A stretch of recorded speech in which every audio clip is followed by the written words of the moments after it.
Mis superiores exigían que el mercante no soltara amarras, aunque el agua ya buscaba la sentina. Bajo el apagón, cada destello de mi arco podía delatarnos, y aún así tenía que sellar esa costura. Si la filtración crecía, el casco podía escorar y cerrar el muelle en la peor ventana de descarga. Yo sentía el metal frío ceder bajo mis guantes, y el margen volverse más estrecho, sin hacer ruido. Septiembre de 1942, puerto de Murmansk, costa del mar de Barents. El anochecer llega temprano y con él la orden de apagón se vuelve rutina. Ninguna lámpara debe reflejarse en el agua. Ningún vidrio debe brillar hacia el mar. En los muelles se cubren linternas con capuchones y se guían grúas con señas cortas. La ciudad ya conoce el patrón de ataque. Primero el zumbido alto, luego el golpe y después el silencio tenso. En 1942 el puerto no es un lugar de paso, es un cuello de botella. Los convoyes árticos traen material que no puede esperar semanas en depósito. Cada atraque se mide en toneladas por hora y en minutos sin alarma. Un mercante aliado está amarrado en el muelle 3, costado contra defensas de madera. Trae cajas de munición, cable, repuestos de motores y grasa industrial. La carga entra al sistema soviético con sellos y listas y sale del muelle por riel y por camión. El barco no viene intacto. Una lluvia de esquirlas, en un ataque anterior, mordió la chapa baja cerca de la quilla. No hay un boquete abierto. Hay una costura golpeada, un borde levantado y una filtración constante a nivel bajo. El agua entra sin pausa y se acumula en la sentina de proa. La guardia del muelle espera un nuevo ataque antes del amanecer, como tantas noches de ese año. El riesgo operativo es simple. Si la filtración crece, el buque puede escorar, perder máquinas y bloquear el atraque, y el costo lo paga toda la ventana de descarga. El ancla de la noche es un soldador soviético del taller portuario, Alexei Voronin. Trabaja por turnos desde que el puerto vive bajo alarma, sin promesas de material nuevo. Su deber es sostener flotabilidad y bombeo sin detener la descarga ni romper el apagón. Su restricción es medible. Menos de 4 horas de oscuridad útil, un paquete corto de electrodos secos y solo 2 planchas delgadas recuperadas de chatarra de muelle. Además, la energía del taller llega por un generador compartido, y el voltaje cae cuando arrancan las grúas. Hacia las 10 de la noche, el despachador del muelle le entrega un parte de guardia. Una nota ordena no usar luz abierta ni cortar metal al aire libre sin cubrir el brillo. Otra nota marca la prioridad. El mercante no debe abandonar el atraque por daños menores. El indicador temprano aparece en el piso. Una línea húmeda se alarga bajo una escotilla de servicio. El contramaestre del mercante la señala con tiza y pide bombas auxiliares. Desde la proa llega un sonido irregular. La bomba eléctrica tose y vuelve a ritmo. Ese cambio, breve y mecánico, delata que el agua está ganando la carrera. Alexei baja con un farol cubierto, una llave inglesa y una espátula de raspar. En el pasillo bajo cubierta, el aire huele a pintura vieja y aceite tibio. El metal del casco suda frío. El agua del puerto está negra y casi inmóvil. El punto de entrada está abajo, detrás de una bancada y cerca de un refuerzo longitudinal. No se ve un agujero claro, se ve una herida a lo largo de una costura y un borde que ya no apoya parejo. Un marinero ilumina con un espejo pequeño sin apuntar hacia el muelle. En el reflejo aparece la vena, un hilo continuo que cae y se vuelve espuma en la sentina. Alexei apoya la palma sobre la chapa para sentir vibración y temperatura. No puede sostener una inspección larga.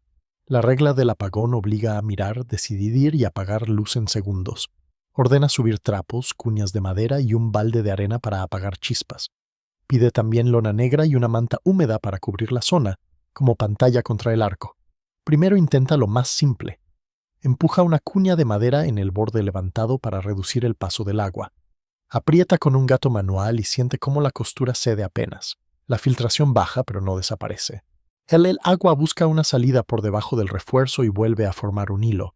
La primera consecuencia visible llega pronto y sin teatralidad. El nivel en la sentina sube 2 dedos en pocos minutos y la bomba empieza a cavitar.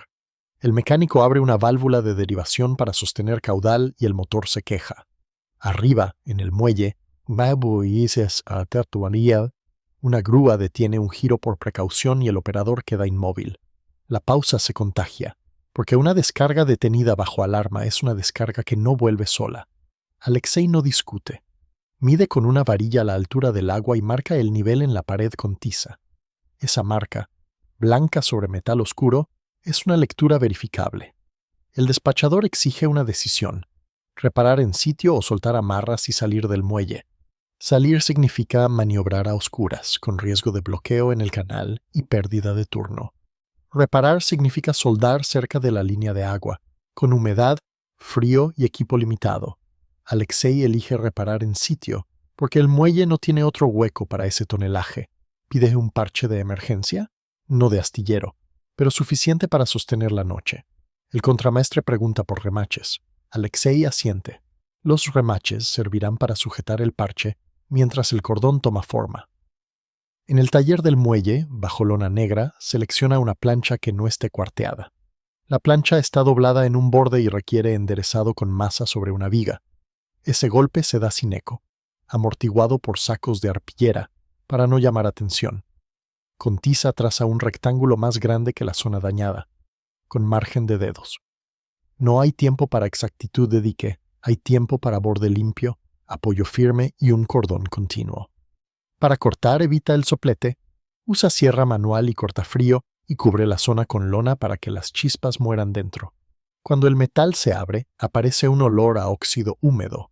Un ayudante recoge la viruta en un balde, porque cada brillo es una indiscreción. Alexei revisa los electrodos, los guarda cerca de una estufa pequeña para que no tomen humedad del aire del puerto. Los electrodos húmedos abren poros y los poros dejan pasar agua. Hacia las 11 de la noche, un observador en tierra informa motores lejanos. No se ven aviones todavía, pero la disciplina del apagón se vuelve más rígida. El despachador ordena inmovilidad breve, sin grúas, sin pasos visibles, sin voces altas.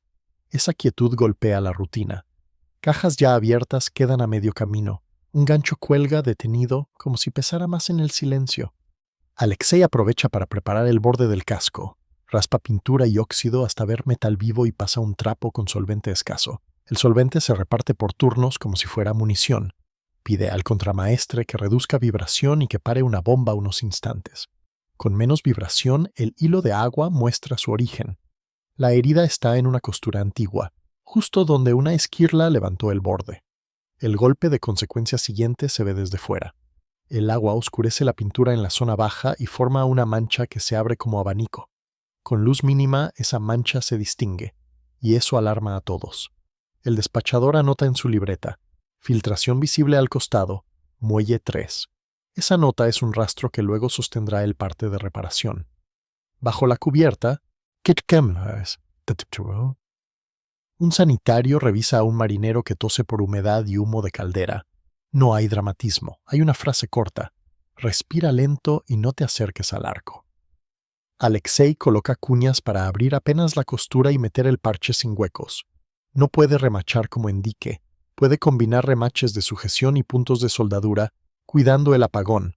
Pide un taladro manual y un puñado de remaches de acero que sobran de una reparación anterior. El taladro gira con esfuerzo, porque el metal frío muerde la broca. El ayudante sostiene el parche desde abajo, con guantes mojados, y los dedos se entumecen. Los remaches entran a golpes cortos, amortiguados por trapo para que el sonido no se propague. El primer cordón lo hace por tramos. Alterna lados para que el metal no se quiebre por enfriamiento rápido. El arco se enciende bajo manta húmeda, como una luz contenida. Alguien afuera vigila que el brillo no escape hacia el cielo. En el compartimento, el vapor se pega a la cara y la máscara se humedece. Alexei detiene cada tramo para golpear escoria y revisar poros. No dice que está seguro. Dice que el metal está respondiendo y que el borde quedó parejo. Después de medianoche suena una sirena corta, de precaución. El muelle se detiene en seco. Se oyen pasos que se pegan a la sombra y el crujido de una cuerda tensándose. En esa quietud, el agua se escucha mejor. También se escucha un zumbido alto, difícil de ubicar. No hay explosiones todavía. Hay un patrón que ya conocen de otras noches. El golpe de consecuencia llega sin bomba, como prueba del entorno.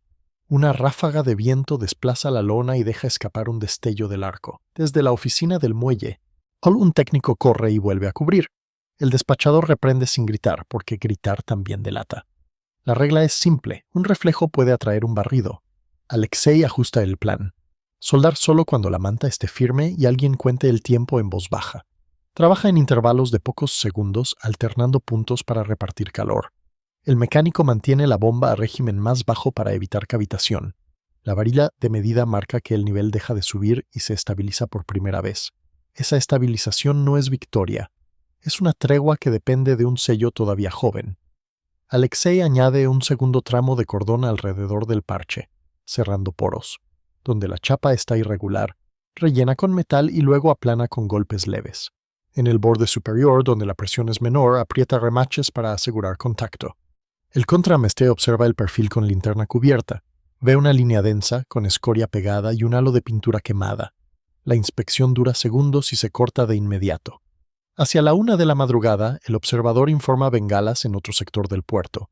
No es sobre el muelle 3, pero significa que un grupo puede girar en minutos. El despachador ordena repartir sacos de arena cerca de la obra, por si caen esquirlas.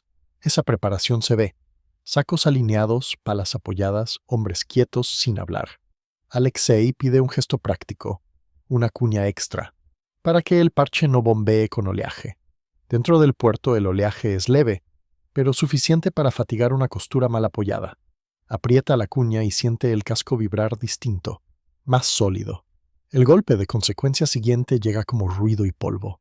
Una explosión lejana sacude el aire y del techo cae óxido en polvo sobre la manta. No hay impacto en el muelle 3, pero el puerto entero se tensa, como cuerda. Las grúas permanecen inmóviles y la descarga se retrasa, y el retraso es cuantificable. Cada cuarto de hora perdido se traduce en cajas que no bajan y en turnos que se amontonan. Alexei decide cerrar la reparación de emergencia sin perseguir perfección. Se concentra en el punto inferior donde la presión es mayor y el error se paga antes. Soldar ahí significa arrodillarse sobre chapa mojada, con guantes empapados y frío en las rodillas. Para evitar que el agua enfríe el cordón, el mecánico desvía bombeo por 1 minuto. Ese minuto se siente largo. La sentina recupera ruido de agua y la varilla sube un poco. Alexei aprovecha el minuto para pasar el cordón final. Compacto y continuo. Cuando termina, golpea escoria, pasa la mano enguantada y busca humedad. No encuentra goteo inmediato. Encuentra calor residual y textura rugosa. El contramestre marca el parche con tiza, una X discreta para ubicarlo luego. Ese gesto deja una señal física y verificable. Ordenan vigilia. Durante 1 hora nadie se mueve lejos del punto y se revisa cada pocos minutos. El mecánico anota el ritmo de la bomba y el consumo. Si el consumo sube, significa que el agua está ganando otra vez. El consumo no sube, el ruido baja. La varilla, por fin, desciende 1 dedo. Esa bajada es el primer signo de margen. Poco antes del amanecer, el aire cambia. El viento baja y el zumbido se aleja, como si la ruta aérea girara. La sirena no vuelve a sonar, pero nadie asume calma. Murmansk no premia confianza. En primeras luces. La descarga se reanuda a ritmo fuerte. Se abren bodegas con cuidado y se mueven redes de camuflaje para ocultar movimiento. Las luces siguen cubiertas aunque el día asome. El golpe de consecuencia visible se traslada al interior del buque. Con el parches en su sitio, la bomba deja de cavitar y el régimen se vuelve estable. El mecánico registra temperatura, y el dato coincide con mejora real. Alexei pide inspección corta desde el exterior, sin romper disciplina. Se baja una escala. Desde un ángulo bajo se ve el parche con cordón y remaches. El cordón no es bonito. Es denso y continuo, con marcas de martillo alrededor. La pintura quemada forma un halo mate, prueba de calor reciente. Esa huella es visible y no necesita explicación. A media mañana llega un oficial de control del puerto con libreta sellada. No viene a felicitar. Viene a registrar qué se hizo y por qué se toleró soldar con apagón. El despachador presenta su nota de filtración visible, prioridad de muelle y restricción de salida. El contramestre agrega que una maniobra de desatraque habría sido peligrosa con ese viento. Alexei describe, sin adornos, los materiales usados y las pausas por alerta. Dice que el parche sostiene por ahora y que conviene refuerzo en dique cuando haya turno. El oficial no discute. Pregunta por procedimiento y pide firmas. Se redacta un parte de reparación del muelle con sello, fecha del mes y referencia de atraque. El parte no se escribe con prisa romántica, se escribe con formato, Un escribiente del puerto copia la descripción en 2 ejemplares y deja espacio para sellos. Un ejemplar queda en la oficina del muelle. El otro viaja con el expediente del barco, junto a listas de carga y notas de seguridad. Se describe la ubicación con referencias prácticas, entre cuadernas y a un brazo de la línea de flotación. Se agrega el material usado porque en Murmansk todo material se cuenta. Se deja constancia de que el arco se cubrió para no violar apagón. También se anota quién autorizó la pausa de grúas y por cuánto tiempo, con firma del despachador. Ese detalle administrativo protege a todos si alguien pregunta por retrasos. En la mesa, la tinta se seca lento por el frío. El sello cae con un golpe seco y deja un círculo oscuro sobre el papel. Ese círculo es parte de la prueba tanto como el cordón en el casco. En el papel se anotan elementos verificables. Parche soldado con remaches de sujeción, costado de babor, zona baja. Cordón visible, halo de quemado, control de sentina estable. También se deja constancia del apagón y de la cubierta usada para ocultar el arco. Al mediodía la bodega está medio vacía y el muelle recupera pulso. Antes de volver al taller, Alexei pide una verificación simple de estabilidad. Con una plomada colgada desde la borda, el contramaestre observa si el casco inclina. No hay escora marcada, pero el margen no es infinito. El agua en sentina, aunque controlada, puede moverse con cada golpe de ola y cambiar el apoyo del parche. El despachador sugiere alinear la descarga para no vaciar una sola bodega primero. Se alternan tarimas y cajas de distintos compartimentos para mantener el peso repartido. Esa decisión es visible. Las grúas cambian de posición con más frecuencia y los carros de riel salen con cargas mixtas. A media tarde, cuando el viento gira, el nivel del puerto sube un poco y lame la zona baja del costado. Ese cambio de marea no es grande, pero aumenta presión en el borde inferior del parche. El mecánico lo nota por un leve aumento de trabajo en la bomba, apenas unos minutos.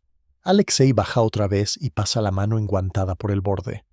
No encuentra goteo, pero sí una línea húmeda, como sudor frío, que podría crecer en horas. Decide reforzar sin rehacer. Con la misma lona y manta, agrega un cordón corto en diagonal, como grapa. El generador del muelle cae de voltaje al mismo tiempo, porque una grúa arranca sin aviso. El arco pierde estabilidad y el cordón se vuelve áspero. Alexei detiene, espera, y hace que el despachador coordine el arranque de máquinas para no compartir carga en ese minuto.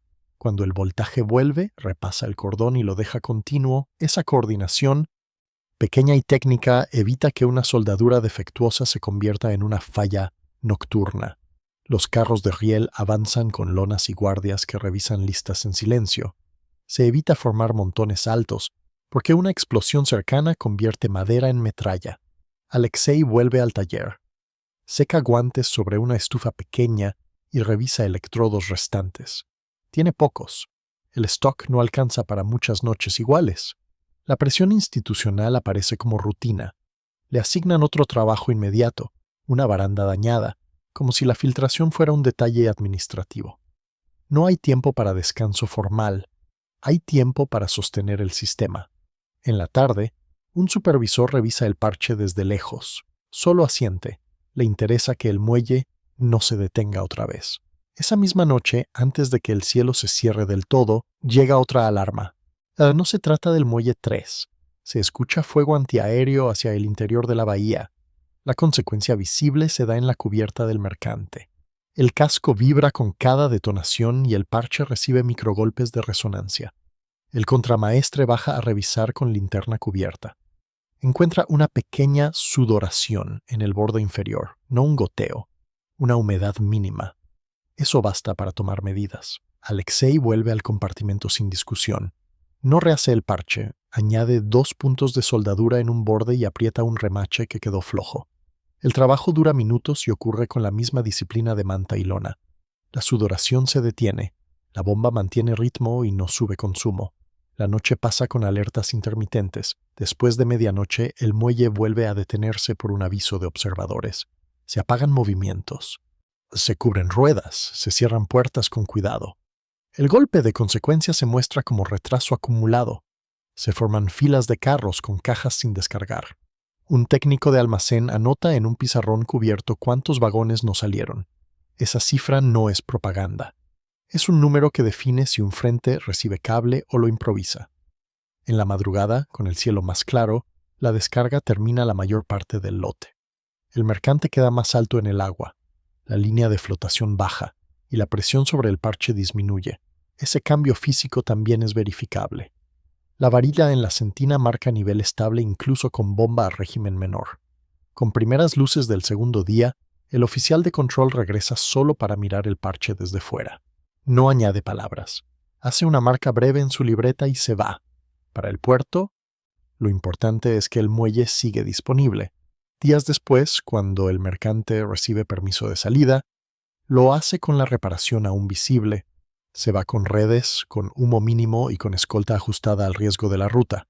En otro puerto, cuando por fin llega un turno de dique, se refuerza el área. El cordón original no se borra del todo. Queda debajo como primera costura de contención. Los remaches dejan marcas circulares alrededor del rectángulo, visibles aún con pintura nueva. Con el paso de las semanas, el parche se convierte en un punto de inspección habitual. Cada vez que la bomba cambia de sonido, alguien mira esa zona primero. No por superstición, sino porque ahí quedó registrado el límite entre daño menor y muelle bloqueado. La marca de tiza desaparece, pero el halo quemado y los remaches siguen visibles bajo capa delgada de pintura. Esas marcas se vuelven el detalle de prueba que no necesita discurso. En el archivo del puerto de Murmansk, el parte queda como una hoja más, con sello y firmas. No menciona héroes, menciona decisiones, restricciones y una intervención de campo bajo apagón. La lección silenciosa es técnica y logística. En Murmansk, una reparación suficiente a tiempo vale más que una reparación perfecta tarde. Y el crédito, como ocurre a menudo, se diluye en la rutina de un muelle que no puede detenerse.